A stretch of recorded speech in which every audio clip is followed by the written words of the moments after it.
నమస్తే అన్న, అందరికి కూడా బావుర్రా. పెయింటర్ది తప్ప మేస్త్రిది తప్ప దాని మీద ఈ వీడియో అన్న. గోడ లెవెల్ చేయాల్సిన బాధ్యత ఎవరిది, పెయింటర్దా మేస్త్రిదా? ఈ వీడియో చూస్తే మీకు అర్థమవుతుంది. కాబట్టి ఈ వీడియో కనుక నచ్చితే like, comment, share, follow compulsory మీ దోస్తులకు దీన్ని షేర్ చేయగలరన్న. అట్లా ఈ వీడియో నచ్చితే కామెంట్ చేయగలరు. మొత్తం వీడియో చూడురన్న, అప్పుడే మీకు పూర్తి అవగాహన వస్తుంది. ఈ వీడియో చూడురన్న, మీకే అర్థమవుతుంది దీని లెవెల్ది తప్పు అనేది. ప్లాస్టరింగ్ అనేది లెవెల్ ఉంటేనే లప్పం అనేది లెవెల్ వస్తుంది అన్న.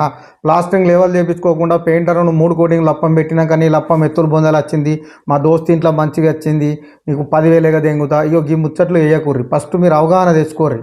నీ గోడ ప్లాస్టరింగ్ లెవెల్ ఉంటేనే లప్పం లెవెల్ వస్తుంది. మేస్త్రీలు వాళ్ళు పని తప్పించుకోవడానికి పట్టికి చేయాలంటే వాళ్ళకి టైం బాగా అవుతుంది. కాబట్టి వాళ్ళు పని తప్పించుకునేందుకు అట్లా చెప్తారు. కాబట్టి ఈ వీడియో చూస్తే మీకు అవగాహన వస్తుంది.